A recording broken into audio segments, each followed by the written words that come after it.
sentir la brisa fresca del mar en el rostro, tener delante uno de los mejores paisajes del mundo, la inmensidad de un océano azul, tener un amor en cada puerto, vivir cada día de tu vida como si fuera el último, no rendir pleitesía ni a reyes ni a políticos, no pagarles impuestos para que se lo gasten en estupideces, ser un auténtico y verdadero rebelde. Eran otros tiempos donde la política no era tan ponzoñosa y horrible como ahora, y en aquel tiempo en el que gobernaban las monarquías en el mundo, donde había reyes absolutos que eran tiranos, de repente surgió una casta de hombres que fue capaz incluso de enfrentarlos. En 1706, para ser exacto, en la isla de Nassau, en las Bahamas, la cofradía de los hermanos de la costa como piratas declararon la primera y única república pirata de la historia. Escribieron leyes tales como: no puedes discriminar a nadie por su raza, religión o sexo.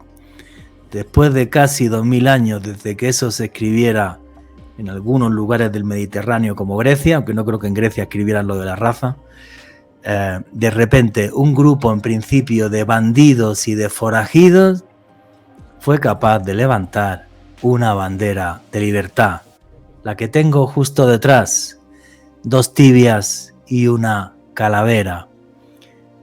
No sé qué hubieran querido ser ustedes en el siglo XVII, en el siglo XVIII, ser el lamebotas de un señor y de un rey absoluto, o ser un pirata, vivir menos pero ser libre. Hace años hice una introducción sobre esto en Caracol y no saben ustedes la de insultos que me cayeron por hablar de los piratas con esa imagen idílica que aparece incluso en las películas de Disney, por ponerlos como hombres libres en un tiempo donde la esclavitud era normal y en un tiempo donde la monarquía absoluta nos trataba a los seres humanos como si fuéramos perros. Pues sí, he de decir que yo hubiera sido pirata, que me encanta esa bandera, la de las 2 tibias la de las 2 tibias y una calavera, que hubiera hecho exactamente igual en el siglo VIII y IX después de Cristo, si vivir en la Europa medieval asfixiado por esos tiranos, o ser un vikingo y sentirme libre.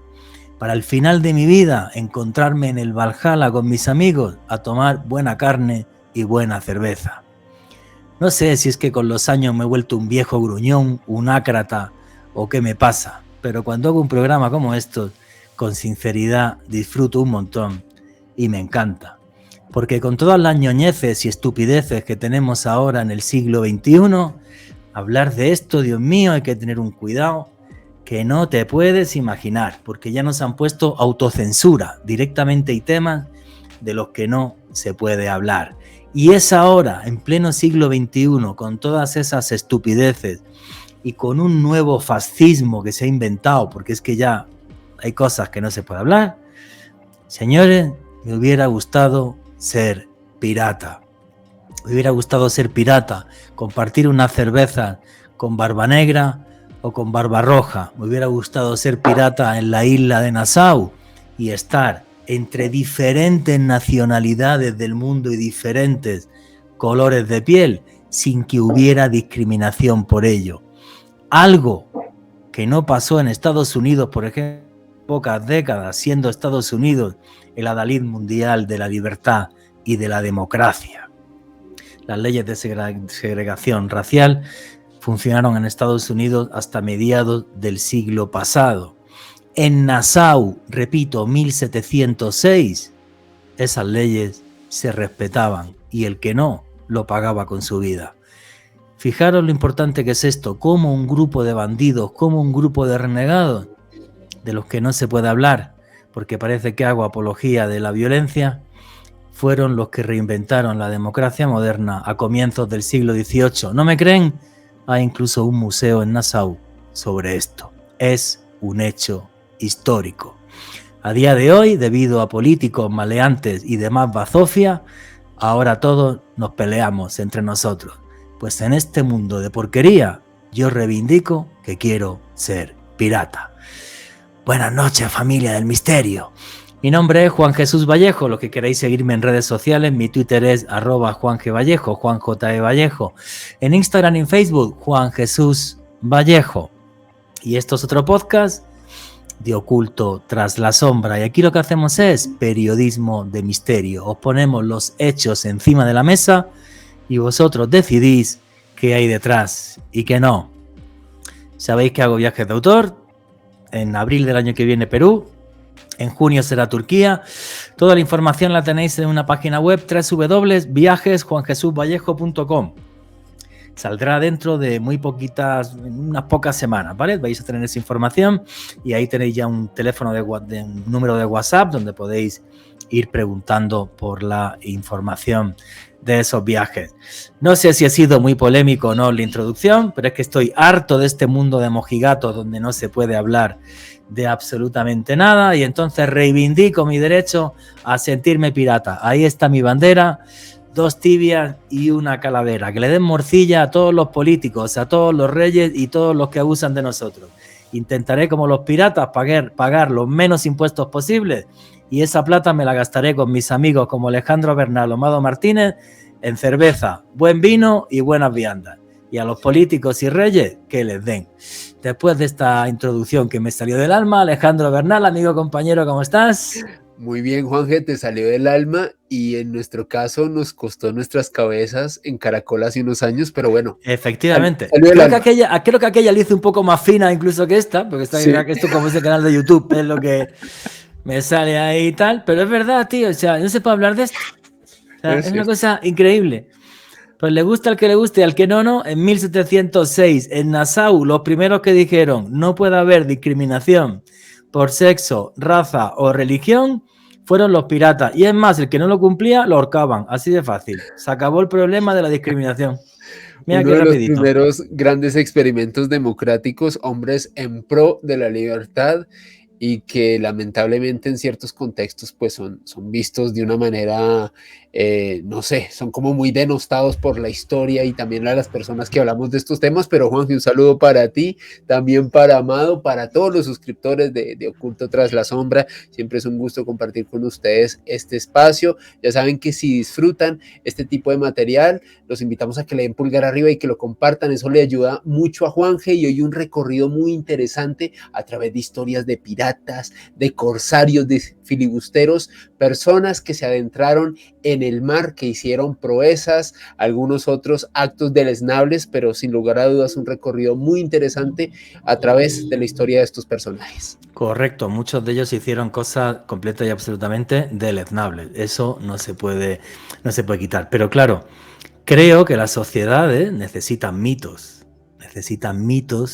¿vale? Que te sirvan para tu vida. Y es curioso cómo Disney ha cogido los Piratas del Caribe y ¿cuántas películas lleva ya? ¿5? O una cosa... Un montón, Juanje, es una de las sagas más prolíficas de Disney. Creo que llevan como 5. Y ha cogido precisamente esa imagen icónica, esa imagen bucólica del pirata como rebelde, como un personaje que vive la fortuna del día a día. Pero yo, en cambio, el día que hice esa introducción, porque es verdad, los piratas hicieron actos deleznables. Los imperios contra los que lucharon, que fue el español, el francés y el británico, no hicieron actos deleznables. Fue todo perfecto en la vida de esos imperios, respetaron a todo el mundo y fueron una gente súper guay, ¿vale? Eso no. En cambio, los piratas sí, fueron marísimos y ya. Parece que hice apología de la violencia y del no sé qué, ¿no? Parece mentira que la gente sea tan corta que no entienda que en un programa de radio o en cualquier otro escenario o en un libro o en una película se pueda hacer idealización de algo como nos es necesario en cada uno de los países. Si eres colombiano, español, norteamericano, lo que sea, hay que crear mitos. Yo hice esto haciendo, digamos, una alegoría, una alabanza de la libertad, ¿vale? De lo que supuso la piratería en una época en la que las monarquías absolutas dominaban el mundo y nos trataban a los seres humanos básicamente como si fuéramos perros. Pero bueno, la que sabe también un montón de esto, que Alejandro y yo nos enrollamos como una persiana, es mi amiga Amado Martínez, que ha vuelto a Bogotá, ya está otra vez por aquí y por eso es que la he enganchado para hacerle esta entrevista. Amado Martínez, ¿tú hubieras sido pirata o hubieras preferido servir con las leales tropas españolas, francesas o británicas? Yo creo que el enemigo de mi enemigo siempre es mi amigo. Entonces depende de dónde me hubiera tocado. No es la misma la historia para Blas de Lezo que para el pirata Drake, que para Morgan, que para la corona española, ¿no? Entonces, depende de dónde te toque, ¿no? Pero mira, hay algunos piratas, algunas mujeres que encontraron en la piratería una forma de salir de la esclavitud en la que vivían las mujeres en el siglo XVIII y XIX. Y eso es cierto, no se puede negar. Sí, eso es cierto. Mira, has comentado, por ejemplo, un personaje que es Blas de Lezo, que en principio no tiene nada que ver con... él no era pirata, ¿vale? Blas Pero tenía pinta de pirata. Tenía pinta de pirata porque le faltaba un ojo, un brazo y una pierna. Tenía pata de palo. Tenía la pata de palo, sí. Y es muy curioso, porque es un personaje, yo conozco su historia perfectamente, del que no se puede hablar. No se puede hablar porque en España hablas de Blas de Lezo y entonces es que eres un fascista ultranacionalista por decir simple y sencillamente que Blas de Lezo rechazó el que fue el mayor desembarco de tropas de la historia hasta el desembarco de Normandía.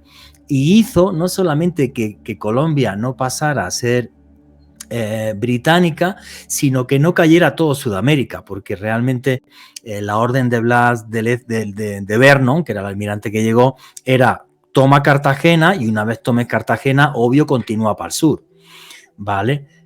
Y es muy curioso, porque si hablas de Blas de Lezo en España es que eres un fascista, ultranacionalista y no sé qué, y aquí en Colombia tampoco se puede hablar de Blas de Lezo. ¿Por qué? Porque entonces te van a decir, la última vez que yo fui a ver el fuerte de San Felipe de Barajas, entonces había un guía allí que estaba diciendo, pues qué pena que no nos conquistaran los británicos, porque ahora seríamos una potencia mundial y Colombia sería una cosa increíble. Y tú a punto de decirle, qué listo, tú que además era negrito el hombre, le dije, tú que eres negro, ¿vale? Con los racistas que eran los británicos, que las leyes las leyes de secesión racial en Estados Unidos duraron hasta mediados del siglo XX, o en Sudáfrica el apartheid hasta el 80 y pico, el 90 y pico. Sí. Qué bien, qué guay, eres un tío muy listo, ¿vale? Como que la herencia española era malísima porque nosotros somos malísimos, pero la herencia británica hace superhombres y es una cosa tremenda. Pues puedes mirar todos los países de la Commonwealth y no todos son Australia y Nueva Zelanda. Hay países que son tremendamente pobres, como es, por ejemplo, la pobreza que sigue a día de hoy existiendo en la India. O en otros muchos. Pero como no se puede hablar de nada de esto ya con sensatez, o sea, no se puede... Sí se puede hablar, sí, de Blas Dale, de Lezo venga, se puede háblanos hablar. tú. Sí, de Blas de Lezo se puede hablar. Además era un personaje, esa frase mítica ahí cuando Vernon se va con el rabo entre las piernas y le dice, ya te puedes decir que eso no queda ni para quemar carbón en Irlanda, ¿no? Con esa flota ahí. Oye, pues es que eso, una hazaña como esa pasa en las filas británicas y ya habrían hecho 4 películas. Nosotros es que ni siquiera, ¿sabes? O sea, somos humildes hasta para... No, no somos humildes, estamos divididos hasta para eso. No es lo mismo. Es que todo depende de la perspectiva, claro. ¿No? Es que cada uno tiene una perspectiva de la historia y ese es el problema, que hacemos perspectivas de la historia y nosotros no somos ni hombres ni mujeres del siglo XVI, eso para empezar, ni sabemos en qué bando nos habría tocado estar. Entonces, pasados los años, es que no se puede tener una opinión de ese tema, ni sobre la piratería, es sacarlo de contexto. Cuidado, sí se puede tener si tienes el suficiente cerebro para juzgar el siglo XVII como si estuvieras en el siglo XVII, el 18 como si estuvieras en el 18 y el 21 como si estuvieras en el 21. Alejandro Bernal quería hablar, que se ha hecho un experto en Cartagena. No, pero es lo que te quería decir. No se puede hablar ni juzgar el siglo XVI desde el siglo XXI. O sea, no se puede. hay que entender el contexto del siglo XVI, del siglo XVII, pero tanto en la historia como en una película, como en una novela, como en los cómics de Tintín, como en Lo que el viento se llevó. Y no hay que censurar nada, ni borrar historias, ni borrar películas, ni borrar obras de arte, no hay que censurar nada. Hay que enseñarle a la gente a pensar y a interpretar esas obras y esos pasajes de la historia dentro de su contexto. Bueno, si ahora van a quitar el beso de de Blancanieves porque sí, es no consentido. O sea, bueno, es una historia nueva, no tengo ningún problema. Ningún problema con eso, mientras dejen la vieja como está. O sea, sí, no, claro, hay que borrar nada. O sea, ese es un producto del siglo XXI, es una nueva historia de Cenicienta de Walt Disney. Me parece estupendo, cada uno hace la versión que le da la gana. Pero ahí hay otra obra que es con la que hemos crecido todos, que es la que ha inspirado esa, ¿vale? Y esa sí, tampoco hay que borrarla. Hay que entenderla dentro de su contexto. Y los cómics de Tintín también. Y Agatha Christie, o sea, pero ¿a quién se le ocurre meterle la tijera a Agatha Christie, no? Esa gran escritora. No, esto es una... En fin. Lo dicho, que se puede hablar de muy poco. Blas de Lezo, muy resumido, lo comento antes de la mano a Alejandro Bernal. Blas de Lezo, para que la gente que no sepa quién es, pues era el general español que estaba al mando de Cartagena de Indias cuando llega hasta las costas el almirante Vernon con una tropa de 25.000 hombres, creo que era, unos 25.000 hombres y 2.000 cañones en 200 barcos. Y Blas de Lezo fue un genio. O sea, lo que hizo fue hundir los barcos de Cartagena, poner cadenas para que nunca pudiera llegar a atracar en la bahía. Blas de Lezo, y una vez en un programa hice hasta el cálculo, no sé cuántos miles de cañonazos pegó, fue una cosa absurda. No consiguió nada, desembarcó por atrás, mandó la tropa, muchos murieron en esas semanas porque Vernon fue tan prepotente que no hizo la cuarentena en la Florida para que los hombres se acostumbraran a las enfermedades tropicales, y luego traía mucha tropa que no estaba motivada porque eran colonos norteamericanos que les importaba la guerra un carajo. Y lo que sucede es que cuando esos miles de hombres desembarcan, bueno, pues dan la vuelta y cuando van a entrar a la ciudad se encuentran con el fuerte de San Felipe de Barajas, que era la construcción defensiva más grande del mundo hasta hace pocas décadas. Y Blas de Lezo, que es un genio, se hizo el tonto, dejó las puertas abiertas, los británicos dijeron este tío es un huevón, fue para allá, cerró las puertas, les hizo una acorralada, mató un montón. Luego ellos dijeron, bueno, ya no hay problema, medimos, ponemos unas escalas, y había hecho una trampa en la base del muro, y al poner las escalas en el asalto definitivo se hundieron las escalas un par de metros. Y eso hizo que a tiros y a flechas con indígenas pues murieran miles y miles de británicos. Sus cuerpos están, para los que vayáis a Cartagena de Indias, enterrados justo donde está el monumento a los zapatos viejos. Ahí hay miles de cuerpos enterrados. Eso me lo contó el conservador del fuerte de San Felipe de Barajas en el año 2004, cuando se podía hablar. Ahora ya toca otra cosa. Se puede, o sea, no estamos diciendo nada malo. Es un pasaje de la historia que fue una de las batallas navales más épicas y de mayor estrategia de la historia. Y a quien le guste la historia naval y la historia de los barcos y cómo han ido evolucionando pues, las embarcaciones, las naos y las estrategias, pues es un desembarco impresionante. O sea, el que tuvo y la emboscada fue una estrategia militar. Fue muy sencilla pero brillante. Sí, el caso es que se tuvo que dar la vuelta con el rabo entre las piernas.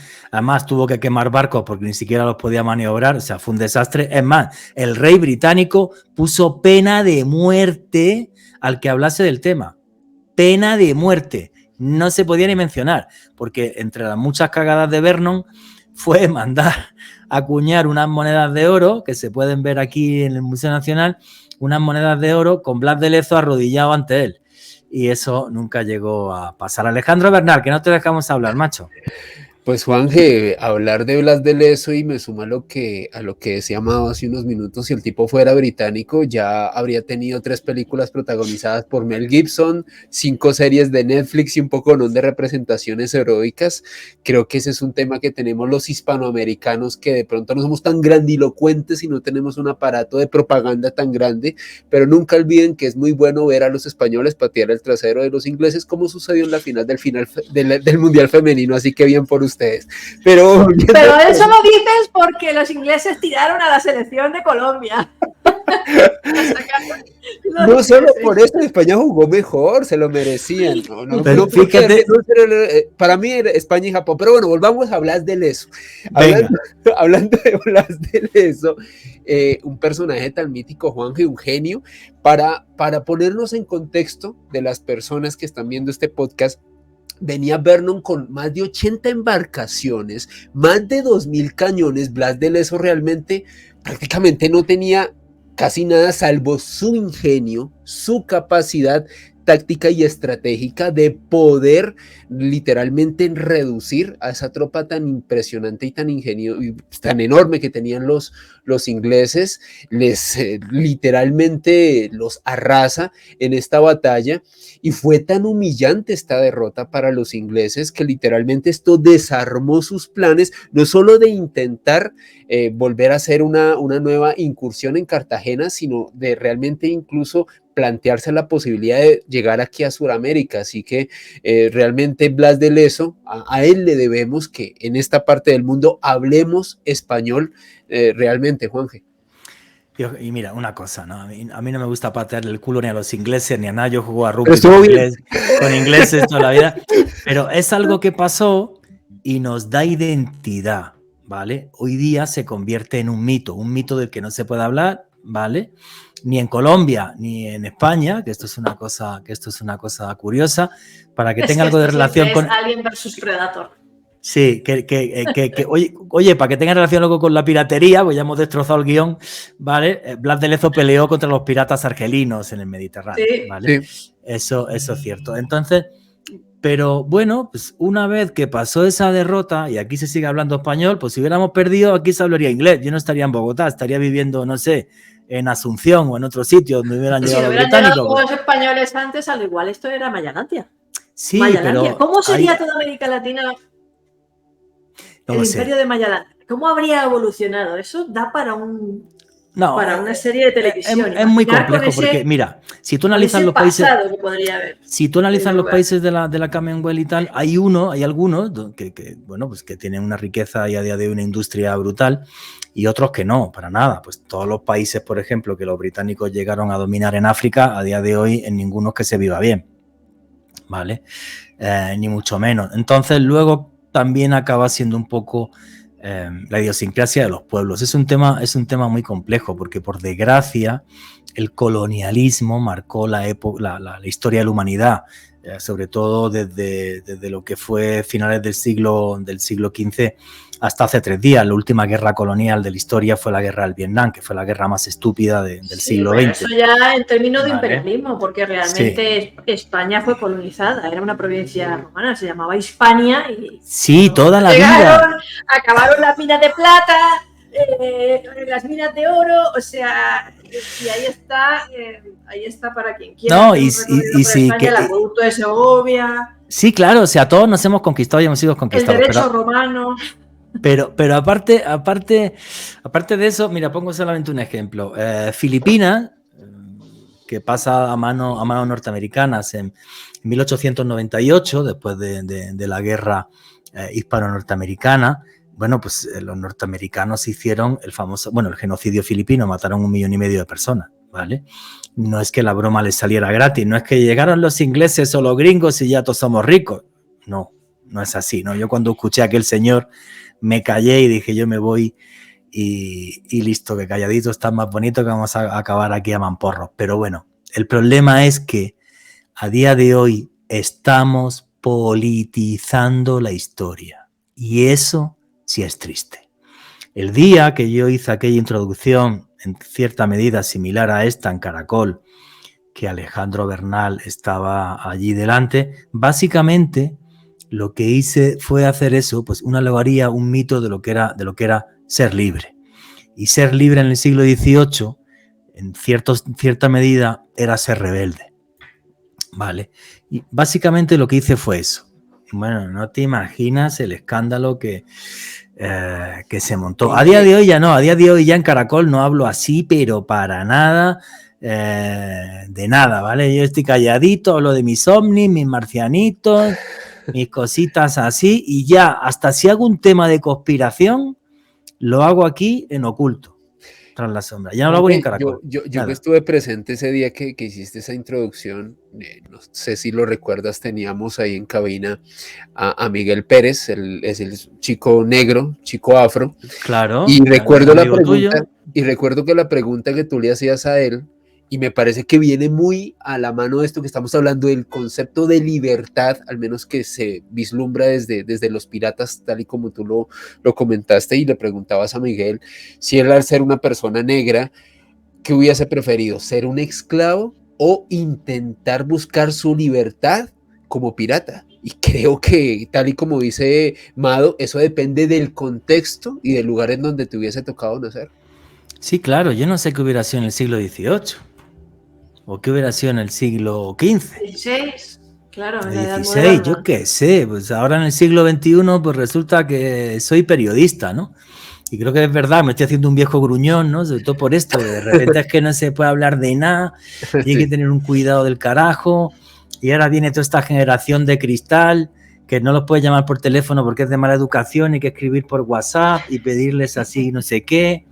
Y 7 días para cualquier gestión con esta gente joven que me pone de los nervios. No entiendo el mundo. Bueno, pues no sé lo que me pasa. Yo creo que me estoy haciendo un viejo gruñón con los años y que no soporto la estupidez humana. O sea, vamos a ver. El otro día escuchaba una entrevista de Arturo Pérez Reverte, que es un escritor español muy conocido, que es el que comentaba que la peor enfermedad que tiene ahora mismo es la peor enfermedad que hay ahora mismo en el mundo es la pandemia de estupidez que hay. Y comentaba una cosa que me parece maravillosa y que se nos ha olvidado. Y que incluso hubo una película que ensalzó hace algunas décadas. Sé que me he destrozado el guión, pero bueno. Se llamaba El Club de los Poetas Muertos en España. ¿Aquí cómo se llamaba, Alejandro? Sí, El Club de los Poetas Muertos también. También. Bueno, pues esta película hablaba del libre pensamiento. Leer, informarte y una vez con eso, dar tu opinión. Que me parece maravilloso, esté errada o no, pero leer, informarte y dar tu opinión. Bien, pues hemos llegado a un punto donde el libre pensamiento se acabó, donde todo está marcado por los extremos y donde te ponen en un extremo o en el otro, o te atacan de un extremo o del otro. Y sé que he destrozado el guión, pero sí, me encantaría ser pirata, básicamente. ¿Queréis comentar algo, chicos? Semejante apología, Juanje. Cuando tú hablabas sobre la Sociedad de los Poetas Muertos, ya recordé con el gran Robin Williams, Juanje, se me venía a la mente también un personaje que creo que es uno de los grandes paradigmas dentro de los piratas, Sir Francis Drake, un hombre quien pues ha sido mitificado con el paso de los años, un hombre que realmente prestó sus servicios para la corona británica, un hombre con una historia tan interesante que no solamente fue muy conocido por sus incursiones como pirata, sino incluso por circunnavegar, por organizar una de las expediciones de Magallanes. De hecho, al día de hoy se le establece o se le denomina a un punto geográfico muy específico que divide Sudamérica con la Antártida, se le denomina el pasaje Drake, aunque Francis Drake no navegó por ahí, hay que decirlo también, pero le pusieron ese nombre. Pero es muy curioso lo de Drake, Juanje, porque para mí representa mucho la ambivalencia de estos personajes, de los piratas, de los corsarios. Por un lado, para los españoles, un simple pirata, un tipo que continuamente se enfrentó a las tropas de la otrora armada invencible española, que incluso hizo parte del asedio a Cádiz en el siglo XVI, pero que también para los británicos era casi que un héroe, un personaje mitificado, un hombre que le sirvió a la corona, que incluso se tomó Cartagena de Indias, tiene una casa, si ustedes van a Cartagena de Indias, pueden ver una casa. Está encantada, que está encantada, dicen. Sí, forma parte de la Cartagena encantada. Y dice Mado, Juanje y queridos espectadores, en esta casa vivió Sir Francis Drake en 1560, es uno de los lugares también más emblemáticos de la heroica acá, y este hombre se tomó Cartagena por varias semanas, dicen que pidió aproximadamente como 107 ducados de recompensa para salir de la ciudad, y pues fue uno de estos personajes que para mí representa mucho esta ambivalencia de estos piratas al día de hoy, muy mitificado por un personaje que a lo mejor Mado conoce, Nathan Drake, protagonista de la saga de juegos Uncharted. Por supuesto, además sale el Museo de Cartagena de Indias. Exacto, en Uncharted 3. Que está encantado, que gira solo. Ese trozo del Museo de Cartagena de Indias sale en el videojuego Uncharted. Sí. Bueno, es que hay una cosa que quiero que la gente diferencie, ¿vale? Efectivamente, yo creo que los británicos ensalzan la figura de Drake o pueden ensalzar la figura de Henry Morgan, aunque hicieron barbaridades ambos. ¿Por qué? Vamos a ver, hay que diferenciar y creo que esto es importantísimo. En esa época dorada de la piratería, en los siglos XVII y XVIII sobre todo, estaban los corsarios que tenían patente de corso, o sea que el rey de Inglaterra le decía, venga, pues tienes este barco y tal, te buscas tus hombres y te buscas la vida y a mí me das un porcentaje de los botines que saques. Eso sí, no ataques a mis aliados. Y los que a mí me gustan más, que eran los bucaneros. Que los bucaneros, la palabra bucanero viene de bucán, que es un barril que utilizaban para azar cerdos ahí en el Caribe y tal. Los bucaneros era gente que no tenía patente de corso. Y ahí había ingleses, franceses y españoles. ¿Por qué se habla menos de los bucaneros? ¿O por qué no se les ensalza? Aunque os puedo contar luego el caso si queréis de Barba Negra. ¿Por qué no se les ensalza? Porque les importaba un carajo la corona británica, la corona española y la corona francesa. Es más, hay algo que es muy chistoso. Claro, como eran todos desertores o muchos negros, también esclavos que escapaban y llegaban hasta la isla de la Tortuga o llegaban hasta las Bahamas y se enrolaban, que realmente los hermanos de la cofradía de la costa, de los que hice yo la introducción, eran bucaneros, no eran corsarios, ¿vale? Bien, esta gente llegó a crear un idioma que es el pichilingui. No sé si habéis escuchado esto. ¿Sabéis de qué viene pichilingui?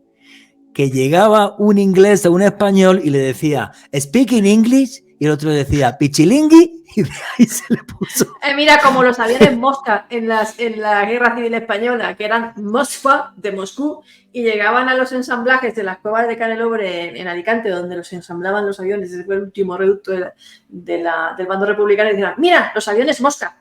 Los Mosca, claro, es de Moscú, Mosca.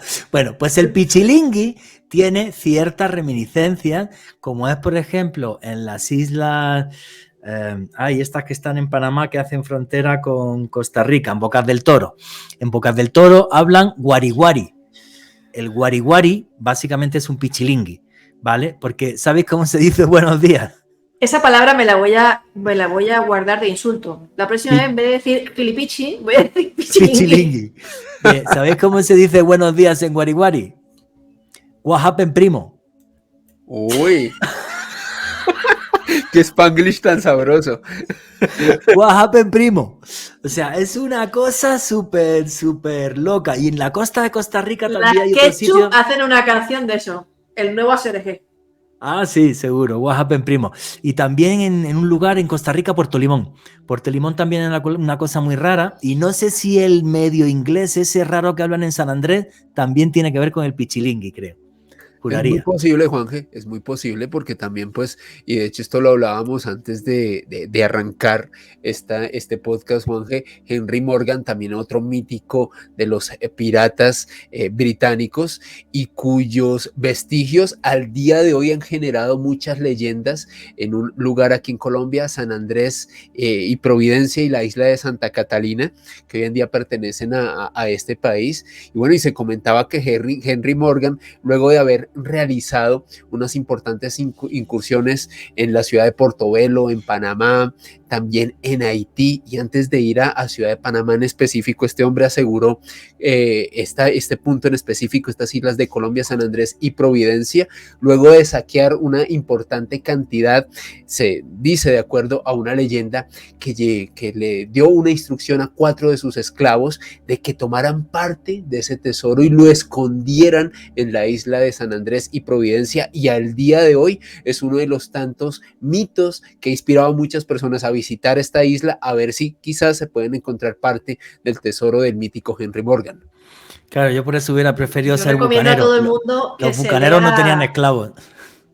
que se lea la novela La taza de oro de John Steinbeck. Es una delicia, una delicia. ¿De qué va el libro? Bueno, ¿De Morgan? Pues, ¿De la vida de Morgan? Sí, es una delicia. Es una delicia de novela. A mí me encanta la novela histórica de piratas, de la de Slava Galán, En busca del unicornio perdido, todas esas grandes expediciones, la de Lope de Aguirre, ¿no? Esa historia de la aventura equinoccial de Lope de Aguirre, ¿no? Esa historia de codicia, de avaricia, de cómo la selva lo va embruteciendo, ¿no? Hasta que reniega la corona y dice, pues ahora me voy a encontrar, yo me lo quedo todo en dorado, lo que pilla, tal. Me encantan esas historias. Yo creo que piratas, así dentro del concepto que estás defendiendo, Juanje, yo creo que piratas son todos los que han buscado la libertad, los que han buscado salir de la opresión. Yo creo que piratas eran pues todas las mujeres que se vistieron de hombres y se lanzaron a la guerra para salir del destino que les había tocado. Yo creo que piratas eran los esclavos que se rebelaron contra el Imperio Romano.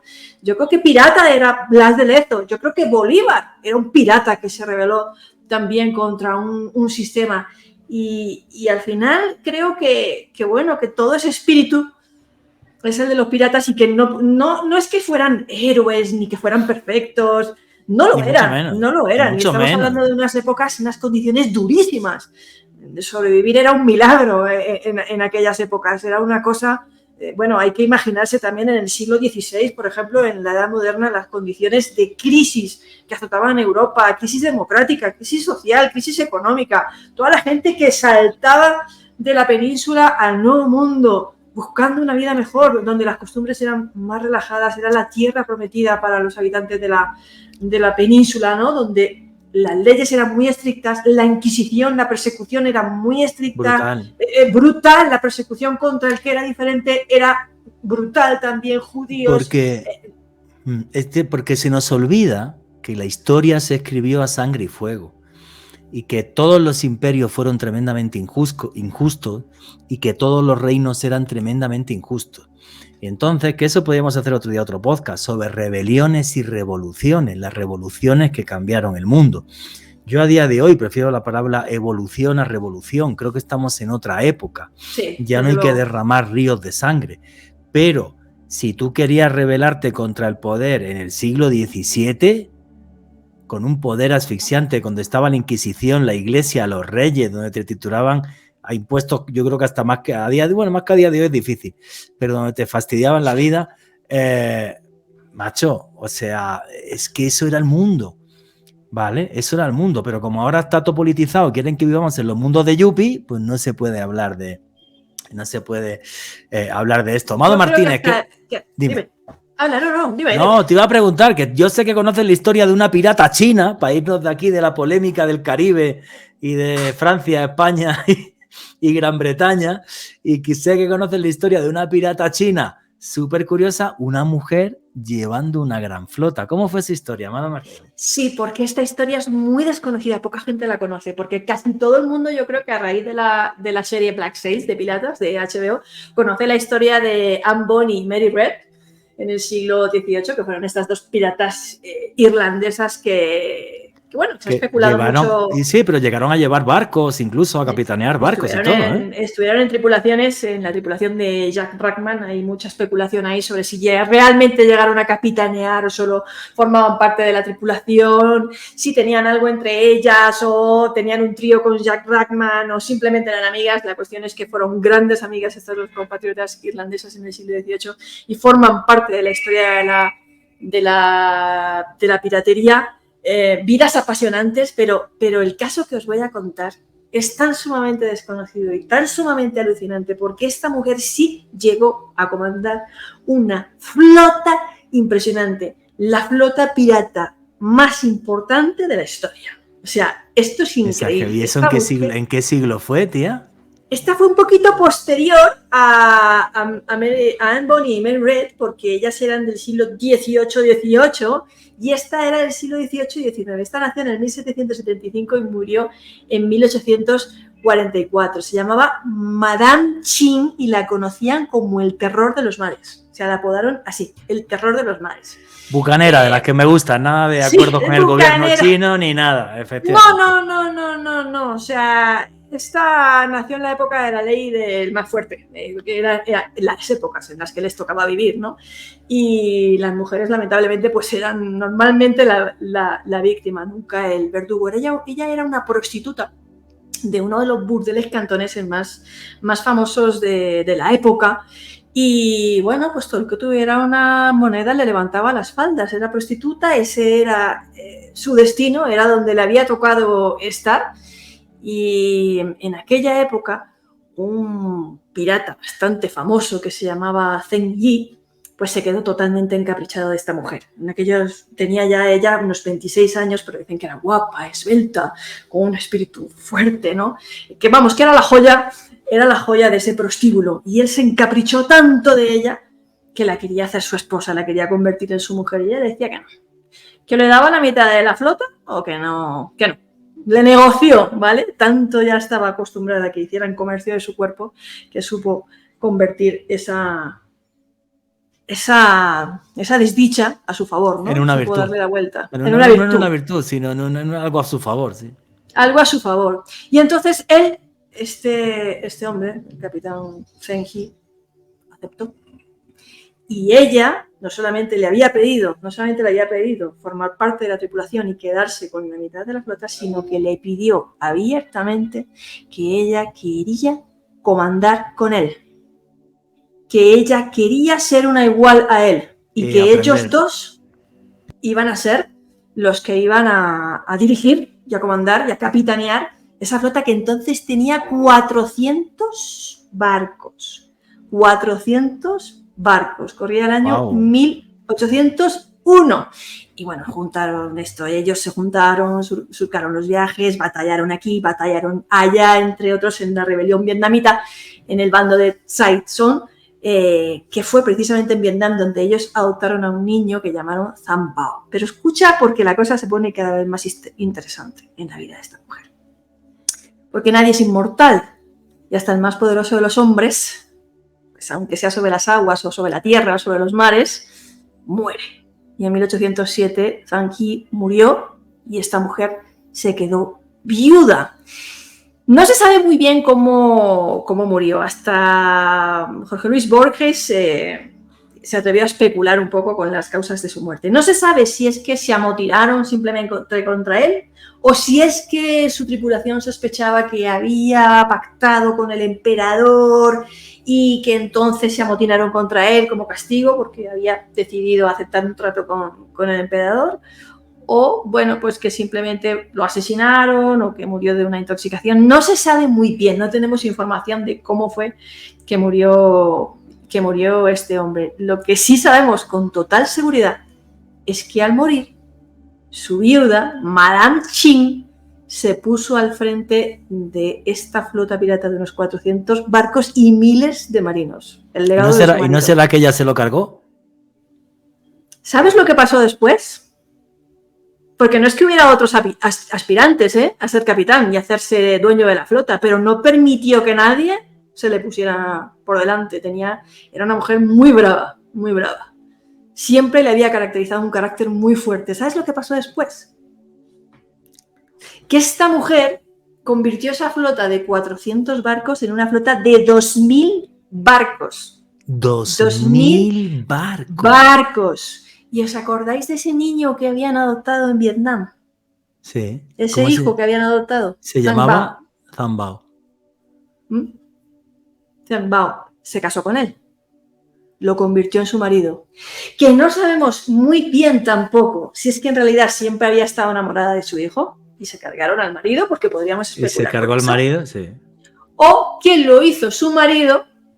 Acordaros que estamos en la época que estamos hablando, que esto, para no estar soltera y para tener una figura, ¿vale? Para tener una figura masculina a la que ella acogerse como y dijo, para casarme con un huevón, pues mi hijo, hago que me caso con él, pero ya está, claro. No tendrían relaciones sexuales ni nada y listo.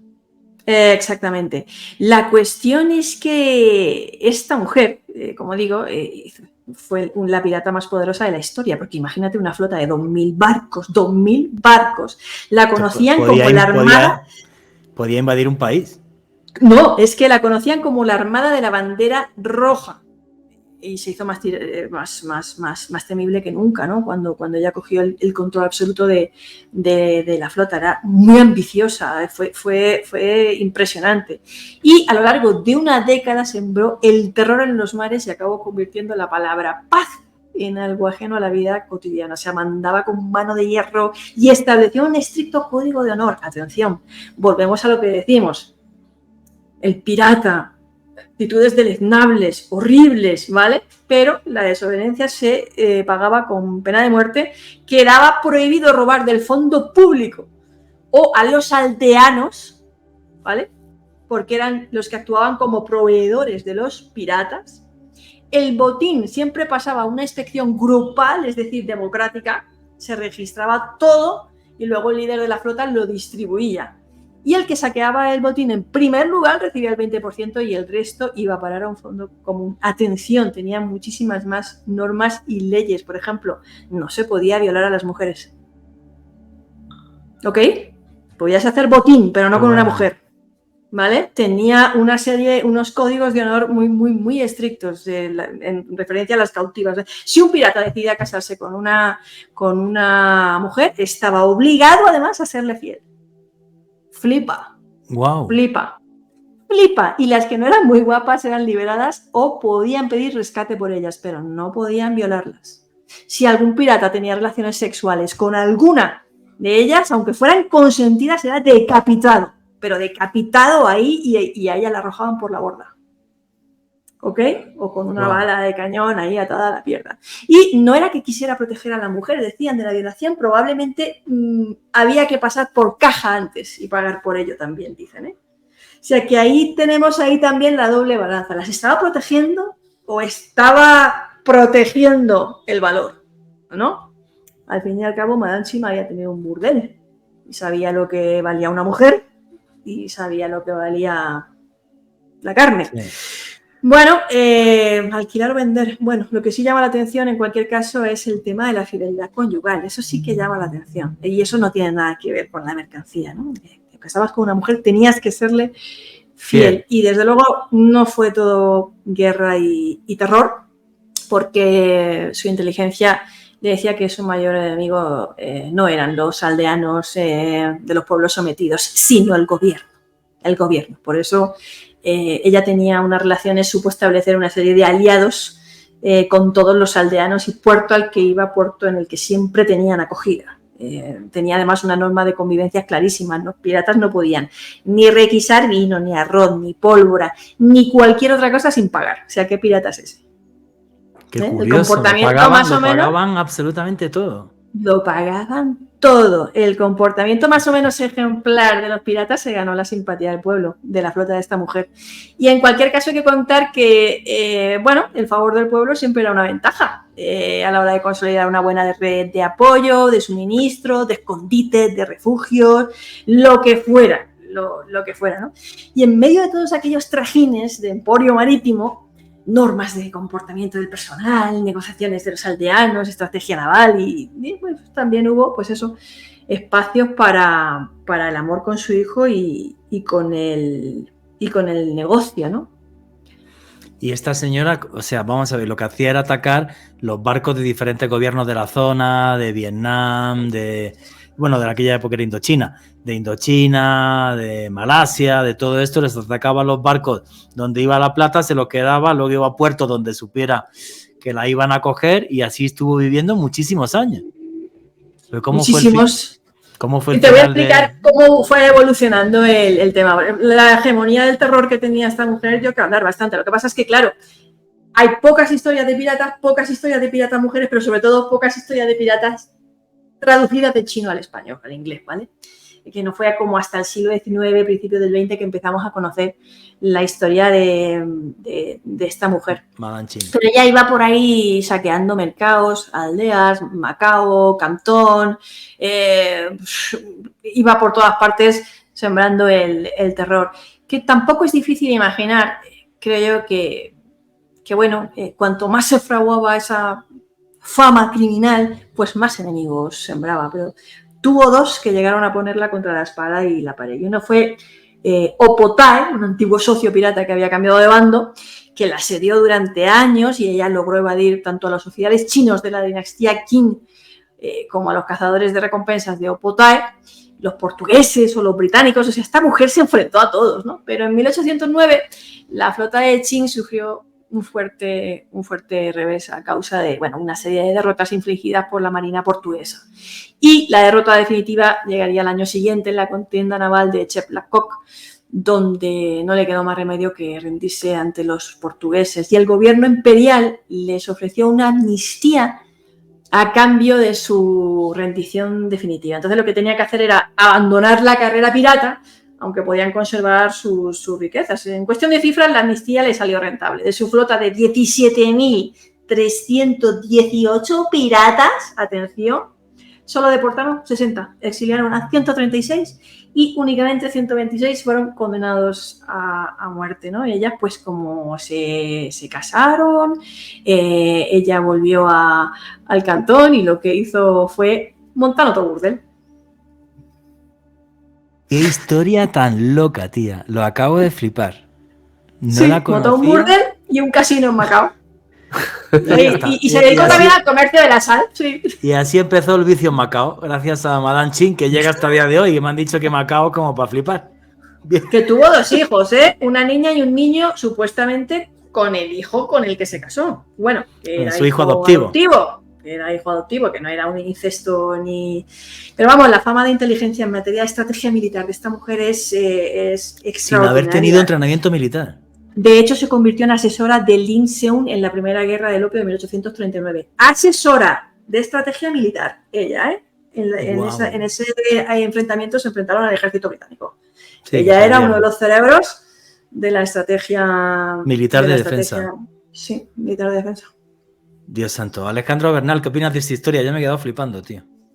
Pues Juanje, maravilloso y sobre todo creo que este relato de Mado nos demuestra cómo muchas mujeres optaron por convertirse en piratas para tener una vida más libre, para poder hasta cierto punto realizar más sus sueños. Una mujer que en cierto modo, y como nos lo decía también Mado hace unos instantes, casi que estaba enfrascada en su papel de meretriz, de vivir una vida de esa manera, y fue lo suficientemente astuta para darle vuelco a su historia y bueno, convertirse en un personaje tan emblemático. Qué bueno sería ir a Macao, Juanje, y ver el legado de esta mujer. Darnos una fiestecita.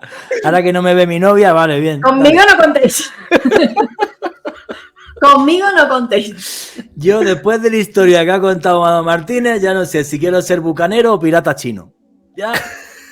Tengo la duda. Hombre, la verdad es que le debemos a los británicos su historia, porque fue un Madame Qing capturó a un oficial del barco de la Compañía de Indias Orientales, a Richard Glasspool, que era marqués de Ely, y a 7 marineros británicos más, y ellos fueron los que bueno, estuvieron prisioneros durante meses, proporcionaron muchísimos de los detalles de la vida de Madame Qing, que posteriormente pasaban a la historia, aparte de los archivos de la historia del imperio de los Qing, de la dinastía Qing, porque es que fue una mosca cojonera, literalmente hablando, perdón por la palabra, para el emperador durante bastante tiempo.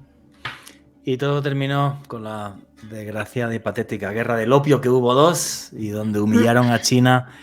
Y esto es necesario para entender también la mentalidad china a día de hoy, ¿no? Esas 2 humillaciones que tuvieron.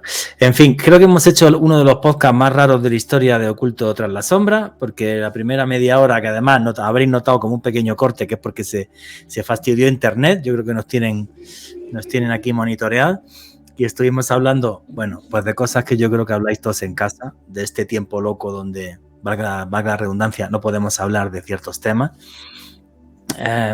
Creo que es fundamental que las sociedades tengan mitos, como esta señora, Madame Qing, se convirtió en un mito chino que nos acaba de llegar hasta ahora. Una señora que llegó a tener 2.000 barcos o 4.000, ¿cuánto dijiste, Amado? 2.000 barcos, casi 20.000 hombres. 20.000 hombres y 2.000 barcos. A su mando, bajo su mando. Dios santo. Y al final se rindió y pudo tener una vida hasta normal. Dios sí, santo. Entonces, claro. Es normal que haya mitos, entendiendo que la historia de la humanidad se escribió a sangre y fuego, que hemos tenido épocas tremendamente violentas. Ojalá Colombia salga de la época de violencia que lleva viviendo hace muchas décadas. Bueno, señores, estamos llegando ya al final, así que Alejandro Bernal, tu conclusión y tu cierre, amigo.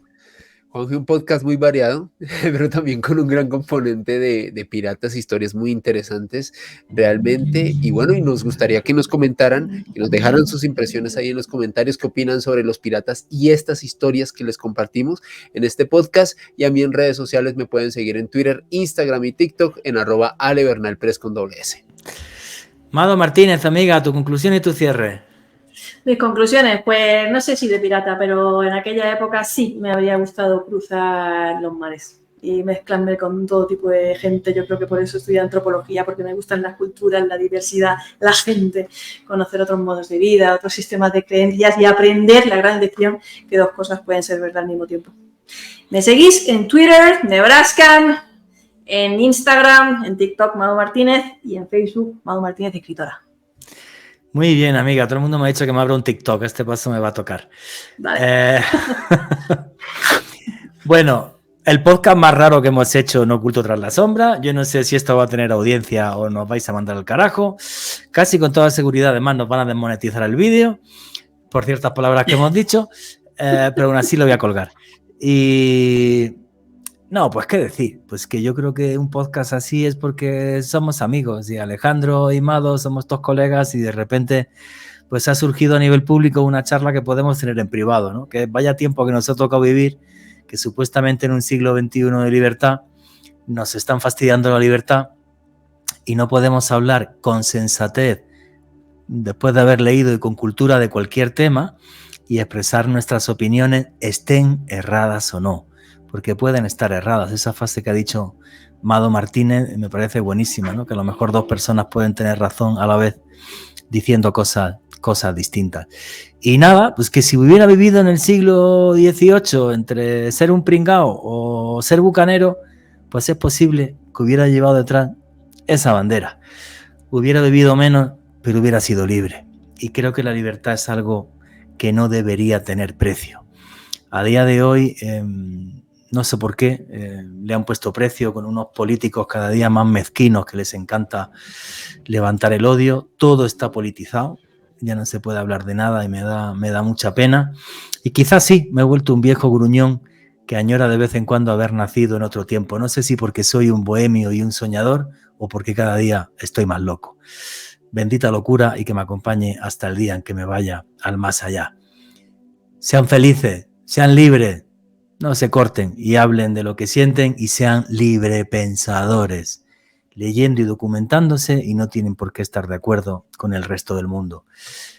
Sean libres, sean felices y nunca olviden que vivimos en un mundo mágico porque está repleto de misterio.